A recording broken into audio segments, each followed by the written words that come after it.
अच्छा, आजकल ना एक वबा फैली हुई है आंखें ख़राब होने की, और बहुत सारे लोग इसमें मुब्तला है। मेरे मोहतरम भाइयों, आँखों की कोई बीमारी है, आँखों की कोई बीमारी है, अगर हम 5 बार वज़ू करें तो आंखें कितनी बार धुलेंगी? वज़ू जब करते हैं 1 बार धोते हैं या 3 बार? तो 5 बार धोएंगे तो कितनी बार धुलेंगी? मेरे मोहतरम भाइयों, जो आंखों पे छींटे मारते हैं ना, वज़ू में सबसे बड़ा फ़ायदा यही था कि हमारी ज़िंदगी में अल्लाह तो जानते थे, क्योंकि ये दीन क़यामत तक के लिए है, ये दीन क़यामत तक के लिए।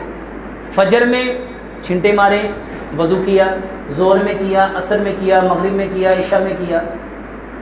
मेरे मोहतरम भाइयों, नमाज में तो मारते ही मारते हैं, लेकिन एक बात याद रखिएगा, अमाल का दारोमदार किस पे है? अमाल का दारोमदार किस पे है? अच्छा, अगर मेरी ये नीयत नहीं है कि मैंने आंखों को बचाना है, तो क्या आंखें बच जाएंगी?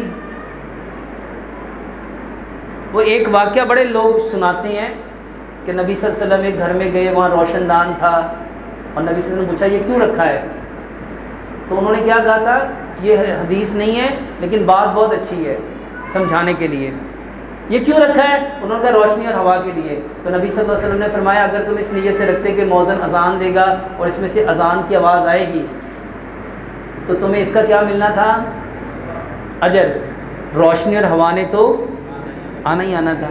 और अगर हम वज़ू करते हुए, अजर तो मिलना ही मिलना है। अगर हम साथ ये भी कहें कि ये वज़ू नहीं है, ये मेरे बदन की हर चीज़ की हिफाजत करने के लिए है, तो अजर तो मिलना ही मिलना है, साथ आंखों का भी। अच्छा, अब वो अगर नियत कर भी ले रोशनदान रखने वाला, तो चलो अब इस नियत से रख लेते हैं, तो क्या अब अजर मिलेगा? मिलेगा, क्योंकि नियत हमेशा कब होती है? अमल के शुरू में। तो हमें छींटे मारने चाहिए, और इस नियत से मारने चाहिए कि ये जो वबा फैली हुई है ये वज़ू नहीं है, ये मेरे रब ने मुझे तोहफ़ा दिया है ताकि मेरी आंखें बीमारियों से। अच्छा, इसको साइंटिफिकली समझ लें, ये क्यों कहना है, ये नियत क्यों करनी है? और हर काम में हमें कहा जाता है क्या करो? नियत। कभी इसको सोचो, ये नियत का क्यों कहा गया? मेरे मोहतरम भाइयों, साइंस कहती है जो काम आप जिस इंटेंशन से करते हो, आपका ब्रेन वही प्रोड्यूस करता है। जब आप अपने ब्रेन को ये कहोगे कि ये मैं वज़ू किस लिए कर रहा हूँ, छींटे क्यों मार रहा हूँ, आंखों को ठीक करने के लिए, तो आपका ब्रेन आंखों को ठीक करने के लिए केमिकल प्रोड्यूस करेगा। और दूसरी बात, लंबा सजदा करो, लंबा सजदा करो। तीसरी बात, रात को केले के साथ दांत साफ करो। 5 नमाजों में मिसवाक करो, और 2 टाइम अपने दांत केले के साथ साफ किया करो, केले के साथ दांत साफ करो। और सुबह उठ के बिस्मिल्लाह पढ़ के, सूरत फातिहा पढ़ के, एक चम्मच में अपना थूक लो, आधा इधर और आधा इधर डालो। फिर बिस्मिल्लाह पढ़ो, सूरत फातिहा पढ़ो, थूक लो, आधा इधर और आधा इधर डालो। 11 मरतबा अपना थूक अपनी आंख में डालो। और इसके साथ जितने लोगों को ये ऐनक लगी हुई है,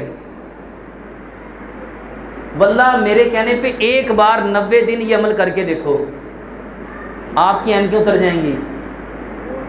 मुझे कश्मीर में एक भाई मिले थे, उन्होंने बताया कि मैंने 5 माह आपका ये तरीका अपनाया और मुझे 6.5 नंबर की ग्लासेस लगे हुए थे, मेरी ऐनक उतर गई और मुझे धुंधला नज़र आता था, मेरी ऐनक उतर गई। मैं कुरान अल्हम्दुलिल्लाह इन्हीं आँखों से पढ़ता हूँ। और एक असूल बना लो, 5 मिनट सुबह, 5 मिनट दोपहर, 5 मिनट शाम, सब्ज़े में लाजमी जाओ, सब्ज़े में। और 5 मिनट आपने क्या करना है, सब्ज़े में गए, 1 मिनट के लिए आपने सब्ज़े को बग़ैर किसी थॉट के, यानी अपने दिमाग को स्टॉप करके सिर्फ सब्ज़े को देखना है, सब्ज़े को सिर्फ देखते रहो। 1 मिनट देखो, 1 मिनट छोड़ दो, फिर 1 मिनट देखो, 1 मिनट छोड़ दो, फिर 1 मिनट देखो। तो कितने मिनट देखेंगे? 3 मिनट। तो 5 मिनट सुबह, 5 मिनट दोपहर, 5 मिनट शाम, टोटल आपके 9 मिनट लगेंगे देखने के, और 6 मिनट लगेंगे आपको वहाँ बैठने के। टोटल 15 मिनट लगेंगे। मेरे मोहतरम भाइयों, ये 5-5 मिनट आप करके देखो। जितने लोगों की आंखें ख़राब हैं, ये आंखों पे ग्लासेस लगे हुए हैं, डबल विजन नज़र आता है, 2-2 नज़र आते हैं, धुंधला नज़र आता है, डॉट डॉट नज़र आते हैं।